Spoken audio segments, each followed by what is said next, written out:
We're joined now by David Flagg, the United Cajun Navy captain, and Brandy Bain, one of the Tik Tokers who found Riley's bank card on Sunday. Thanks so much for joining us tonight. David, the Sheriff's Department today was focusing on Cheatham Van, which is downriver from where you're searching and where Riley was last seen. Tell me why they think that's a good place to search, if you know. Well, anytime you have somebody who falls into a river, you're going to go in the direction that the river was flowing, and that's where the Cumberland River flows and eventually stops is at Cheatham Dam. You know, if there's a possibility that, that Riley did fall in the river and succumb to whatever injuries he might have had or drowning, that his body could have been carried that far to the Cheatham Dam. It's also possible that it is, you know, hung up on debris somewhere if in fact he's deceased, or, you know, trapped at one of the curves in the river. This river is very, very convoluted. So there's literally probably hundreds of places that a body, a drowned person, could be hung up. Yeah, and that's your job right now as you're searching all this. Tomorrow you have drones coming in to join the search, which will enable you to do a grid of the area. Can you describe what conditions are like on this river, how deep it is, wide it is, and how fast it's moving? Well, you know, it was moved particularly fast around the time that Riley went missing. My recollection is somewhere in the vicinity of 4 feet per second. It was pretty good clip. Yeah. It has since slowed down. I can't tell you exactly what it is at this point.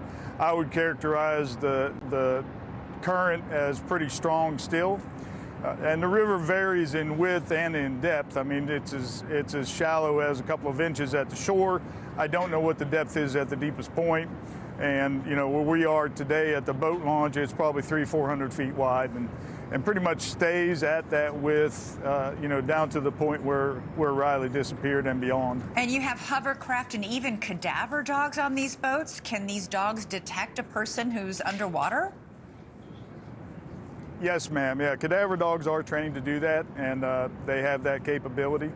And we're thankful that these volunteers from South Mississippi have decided to come up and lend their assistance in this.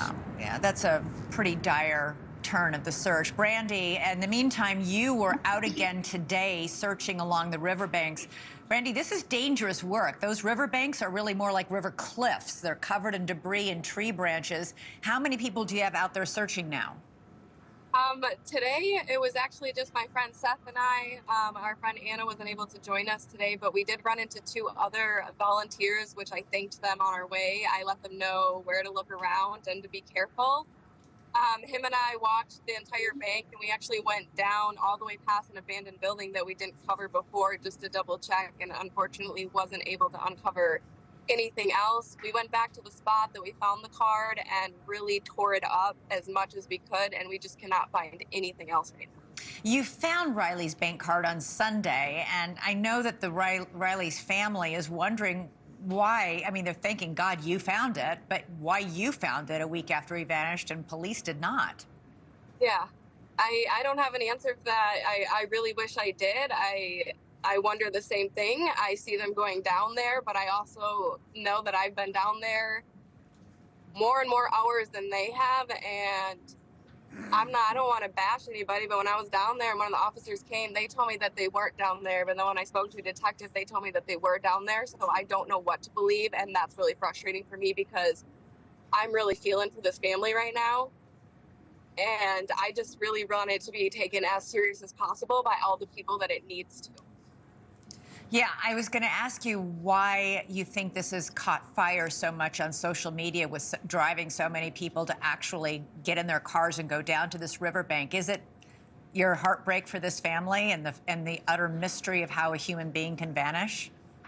That's absolutely what it did for me. I've always been interested in missing persons cases, and I lived 20 minutes away, so I was able to get in here, and I haven't been able to stop, and I was able to meet his mom and his dad, and that's just more motivation for me to keep that hope going for them. So anything I can do, I'm not going to stop doing until they have all the answers that they need. Thanks so much for watching. Go to joinnn.com to find NewsNation on your television provider.